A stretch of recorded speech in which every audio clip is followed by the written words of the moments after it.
మేము అతి ఘోర నరకమును ప్రవేశింతువేమో పరలోక రాజ్యములో. ఈ లోకం నీది కాదు. అవును, ఈ లోకం ఎవరికి శాశ్వతమైనది కాదు. ఈ లోకం ఎవరికి సొంతం కాదు. ఏదో ఒక రోజు ఇప్పుడైనా వచ్చు, రేపైనా కావచ్చు, కొద్ది రోజుల తర్వాత అయినా కావచ్చు. మరణము ప్రతి ఒక్కరిని సమీపిస్తుంది. అందుకనే ప్రభువు యేసుక్రీస్తు చెంతకు ఎవరైతే వస్తారో వారిని ఖచ్చితంగా దేవుడు ఈ లోకములో కాకపోయినా పరలోకములో నిత్యముగా యుగ యుగాలు ఆయనతో మీరు ఉండటకు ఆయన నిజంగా కృప చూపిస్తాడు. చెడిపోయే లోకము చూసి పడిపోకు మిత్రమా, పరిశుద్ధతను విడిచి మచ్చర పడకుమా. చెడిపోయే లోకము చూసి పడిపోకు మిత్రమా, పరిశుద్ధతను విడిచి మచ్చర పడకుమా. అవును, ఈ లోకములో ఏదో అందమైన ఏదేదో చూసి ఆశపడతాము. ఏది మన సొంతం కాదు. మధ్యలో వచ్చింది మధ్యలోనే పోతుంది. దీపముండగానే ఇల్లు చక్కబెట్టుకొనుమా, సృష్టికర్త అయినా యేసుని ఎరుగ నమ్ముకొనుమా. దీపముండగానే ఇల్లు చక్కబెట్టుకొనుమా, సృష్టికర్త అయినా యేసుని ఎరుగ నమ్ముకొనుమా. తప్పించబడినవేమో అతి ఘోర నరకమును. అవును, ఈ రాత్రి దేవుడు నమ్ముకుంటే ప్రవేశింతువేమో పరలోక రాజ్యములో. ఈ లోకం నీది కాదు నేస్తమా, ఈ ధరణి అంతమాయే నేస్తమా. అవును, ఒకప్పుడు తాగుడులో భయంకర వ్యసనాల్లో ఉన్నప్పుడు ఎప్పుడో 2014 ముందే చనిపోవాల్సిన నన్ను ఈ రోజు సజీవుడిగా మీ ముందు నిలబెట్టి ఈ విధంగా దేవుడు మాటలు మీకు పంచడానికి ఈ ప్రాంతానికి నడిపించాడంటే ఏదో ఒక ప్రణాళిక నీ కుటుంబం పట్ల కావచ్చు, నీ పట్ల కావచ్చు ఉండే ఉంటుందని చెప్పి ఈ మాటతో మీకు తెలియజేస్తున్నా. ఈ లోకం నీది కాదు నేస్తమా, ఈ ధరణి అంతమాయే నేస్తమా. ఈ లోక నటనలు ఆశలు గతించిపోవును, యేసయ్య రాజ్యమే నిత్యము నిలుచును. అవును, ఎన్నో ప్రాంతాలు ఎక్కడెక్కడో తిరిగి ఏదేదో చూసి ఏదేదో చేసి అయినా కానీ అంతా నా సొంతం అనుకుని వ్యర్థమైపోయి ఈ రోజు మీ ప్రాంతానికి ఏమీ తెలియని ఎర్రువాడిలాగా సువార్తను పంచడకు మీ గ్రామానికి వచ్చాం. ఏదేమైనా కానీ ప్రేమని చెల్లి, తల్లి, అక్క, అన్న ఒక్క మాట అయినా సరే మీ హృదయంలో భద్రపరుచుకుంటే ఈ రోజు అదే మేలు. ఎందుకంటే మాకు ఏది శాశ్వతమైనది కాదనుకుని ఈ రోజు దేవుడి మాటలు ప్రకటించుటకు మీ మధ్యలోకి వచ్చున్నాం. ఏదేమైనా సరే దేవుడు రాజ్యం నిత్యముగా నిలబడతాదని చెప్పేసి యుగ యుగాలు తరతరాలు ఆయనతో కూడా ఉంటామని విశ్వసించాం. అదే విధంగా తోటి మా సహోదరులుగా మీకు కూడా చెప్పడానికి వచ్చాం. ఈ లోక నటనలు ఆశలు గతించిపోవును, యేసయ్య రాజ్యమే నిత్యము నిలుచును. ఈ లోక నటనలు ఆశలు గతించిపోవును, యేసయ్య రాజ్యమే నిత్యము నిలుచును. కన్నీళ్లు లేని, కష్టాలు లేని ఆ పరమ రాజ్యములో ప్రవేశించు వేళ మై మరచిపోదువేమో. ఈ లోక గతులు మరచి ప్రవేశింతువేమో ఆనంద గానాలతో. ఈ లోకం నీది కాదు నేస్తమా, ఈ ధరణి అంతమాయే నేస్తమా. అవును, అక్కడక్కడ సునామీలు, అక్కడక్కడ భూకంపాలు, 3వ ప్రపంచ యుద్ధం సిద్ధంగా ఉన్నదంటే దేశాల మీద దేశాలు వచ్చి ప్రతి ఒక్కరు రెప్పపాటులో మన భూమిలో కూడా అనేక అనుభవములు దాగి ఉన్నాయి. ఒక్క బాంబు పేలా సరే ప్రపంచం అంతా అంతమైపోద్ది. ఏది మన శాశ్వతమైనది కాదు. ఈ భూమే శాశ్వతమైనదని మన డబ్బు, బంగారం, ఎండి ఇదే మనకు సొంతం అనుకుని ప్రభువు యేసుక్రీస్తుని ఎరుగు కూడా ఆయన దగ్గరికి రాలేక ఆయన నామాన్ని స్మరించలేక ఎందరో దూరంగా ఉన్నారు. ఏది ఏది మనకి శాశ్వతమైనది కాదు, ఏది మనకి శాశ్వతమైనది కాదు. ఏదైనా సరే దేవుడు రాజ్యమే మనకి శాశ్వతమైనది. అమ్మల్లారా, అక్కల్లారా, మీ దగ్గరికి సువార్త వచ్చి ఉండగా ఒక్క రెండు మాటలు మీరు ఆలకిస్తారని ఈ ప్రాంతంలో మీకు వచ్చి ఈ సువార్త అందడం జరుగుతుంది. ఎందుకంటే డబ్బు కొరకో ఘనత కొరకో మేము కాదు, కానీ కేవలం దేవుడి మాటలు ప్రకటించడానికే మీ మధ్యలోకి వచ్చి ఉన్నాం.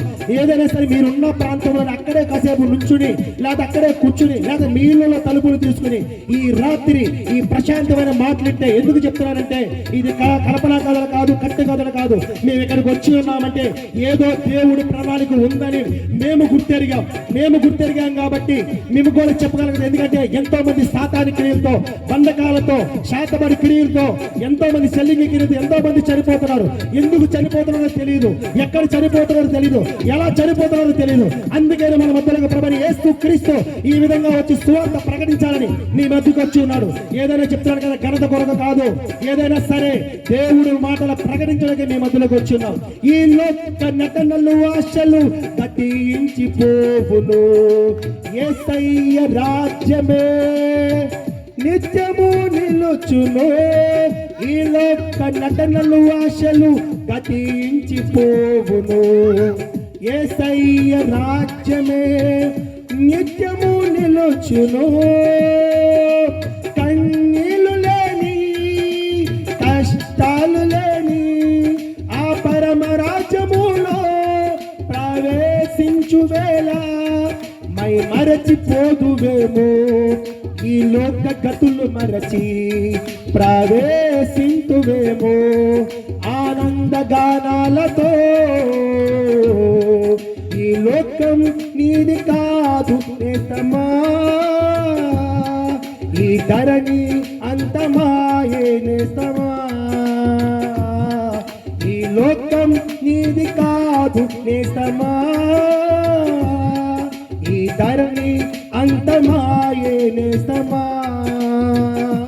చూసి మురిసిపోదువా, లోక నటనల చూసి మురిసి వెంబడింతువా, లోక స్నేహములో నీవు. ఈ లోకం నీది కాదు నేస్తమా.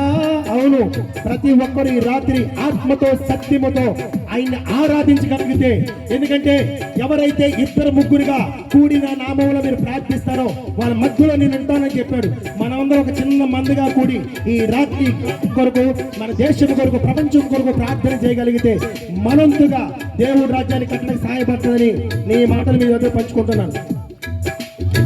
చెడిపోయే లోకము చూసి పడిపోకు మిత్రమా, పరిశుద్ధతను విడిచి మచ్చర పడకుమా. చెడిపోయే లోకము చూసి పడిపోకు మిత్రమా, పరిశుద్ధతను విడిచి మచ్చర పడకుమా. దీపముండగానే ఇల్లు చక్కబెట్టుకొనుమా. దీపం ఉండగా అంటే దానికి అర్థం ఏంటంటే రాబోయే రోజుల్లో సేవకులు ఉండరు, పాస్టర్లు ఉండరు, చర్చీలు ఉండవు, కట్టించిపోతాయి. మీ దగ్గరికి వాక్యం వచ్చినప్పుడే ఆ వాక్యాన్ని మీరు చేత పట్టుకోవాలి. అందుకని ఏంటంటే దీపం ఉండగా ఇల్లు చక్క పెట్టుకోవాలి. ఎందుకంటే మీ మధ్యలో సేవకులు లేకపోయినా, చర్చీలు లేకపోయినా రాబోయే రోజుల్లో ఈ అంత్య దినాలు, ఈ భయంకరమైన అంత్య దినాల్లో మనం ఉన్నాం కాబట్టి ఉంటామో లేదో కూడా తెలియదు. మన తరంలోనే చూస్తున్నాం. ఎందుకంటే ఇప్పుడే అక్కడక్కడ మన భయంకరమైన ఇబ్బందులు జరుగుతున్నాయి కనుక ఈ రాత్రే మన దీపాన్ని వెలిగించుకోవాలా, దీపాన్ని మనం చక్క పెట్టుకోవాలంటే మన ఇల్లు మనం చెక్క పెట్టుకోవాలా. దీపం ఉండగానే ఇల్లు చక్క పెట్టుకొనుమా, సృష్టికర్త అయినా యేసుని ఎరుగు నమ్ముకొనుమా. దీపముండగానే ఇల్లు చక్క పెట్టుకొనుమా, సృష్టికర్త అయినా యేసుని ఎరుగ నమ్ముకొనుమా. తప్పించబడిదవేమో అతి ఘోర నరకమును. ఎందుకంటే తల్లి గర్భములో ప్రతి ఒక్క పిండముగా రూపుదిద్దబడించి ఇప్పుడు దాకా ప్రతి ఒక్కరు పాపంలోనే ఉన్నారు. ఏమో ఈ రోజు నీ మనసు మార్చుకుని ఒకవేళ ఆ నరకాన్ని నుంచి తప్పించి పరలోక రాజ్యానికి వెళ్తామేమో మనకు తెలియదు కదా. ఏదైనా సరే ఈ రాత్రి మీ దగ్గరే ఉంది. ఎందుకంటే చెప్పడం మా వంతంటే ఎంతో మంది సేవకులు ఈ ప్రాంతంలో కొన్ని వందల మంది సేవకులు వచ్చారు. కానీ ఎందుకో తెలియదు మీ ప్రాంతంలోనే ఒక దైవజనులు లేపుకున్నాడు. ఏదేమైనా సరే దేవుడి నామానికి మహిమ కలగాలి. దీపముండగానే ఇల్లు చక్కబెట్టుకొనుమా. సృష్టికర్త అయిన యేసుని ఎరుగ నమ్ముకొనుమా. తప్పించబడినవేమో అతి ఘోర నరకమును ప్రవేశింతువేమో పరలోక రాజ్యములో. ఈ లోకం నీది కాదు నేస్తమా, ఈ ధరణి అంతమాయే నేస్తమా. ఈ లోకం నీది కాదు నేస్తమా, ఈ ధరణి అంతమాయే నేస్తమా. చూసి మురిసిపోదువా లోక నటనలు చూసి మురిసి వెంబడింతువా. ఈ రాత్రి ప్రతి ఒక్కరి పాపాలు నీ పాపాలే కడగడకు ప్రభుని యేసు క్రీస్తు సిద్ధంగా ఉన్నాడు. నువ్వు ఒక్కసారి మనసు మార్చుకోవడమే, ఒప్పుకోడు ప్రభువా నేను పాపిని అని ఒక్కసారి మీరు నోరు తెరిచి అడగగలిగితే. ఎందుకంటే చాలా మంది అనుకుంటారు మేమేం పాపం చేశాం, మేము పుట్టిన కానీ ఎన్నో త్యాగాలు చేశాం, ఎన్నో దానాలు చేశాం, మాలో ఏ పాపం లేదనుకుంటాం. కానీ ఏంటంటే పుట్టిన మొదలుకొని చచ్చిపోయేదాకా మానవుడు చేసే ప్రతిదీ పాపమే. అందుకని పాపాన్ని ఒప్పుకోవాలి. పరిశుద్ధుడైన ప్రభువు ప్రతి పాపములో నుండి వెల్లపల్లకి నడిపించి కృపనివ్వగా. పరిశుద్ధుడైన ప్రభువు ప్రతి పాపములో నుండి వెల్లపల్లకి నడిపించి కృపనివ్వగా. ఆ తండ్రి ప్రేమ మరచి ఆ తండ్రి కృప విడచి జీవింతువా నీవు ఈ లోక నటనలలో. తప్పించబడినవేమో అతి ఘోర నరకమును చెరిపేసుకుందువేమో నీ ప్రాణమున నీవు. అంటే ఈ రాత్రి ఒప్పుకుంటే మన పాపాలు క్షమించబడతాయని అర్థం. ఈ పాటకున్న అర్థం ఏంటంటే ఏమో ఈ రాత్రి మీరు ఒప్పుకుని దేవుడి నామంలో మన పశ్చాత్తాప పడితే దేవుడు మనల్ని విడిపించడానికి సిద్ధంగా ఉన్నాడు. లేదంటే మన చేతులతో మనమే మన ప్రాణాన్ని మనమే తీసుకుంటాం. అది దీనికి అంతా మన పాటకున్న అర్థం. ఏదేమైనా దేవుడు నామం మహిమపరచబడాలి. ఏదేమైనా సరే ప్రతి ఒక్కరూ సేవకులు కానీ విశ్వాసాలు కానీ వచ్చినందుకు ఇంకా రావాలి. ఎందుకంటే టైం మనకి కొంచెం లేట్ అయింది, ఇంకా చాలా పాటలు పాడాల్సి ఉంది. అలాగే వాక్య పరిచయం కూడా ఉంది. ముందుగా ప్రతి ఒక్కరు త్వరపడి సిద్ధపడి ఈ గ్రామస్తులు కూడా కొంచెం మాకు కొద్దిగా సహకరిస్తే బాగుంటుందని. ఎందుకంటే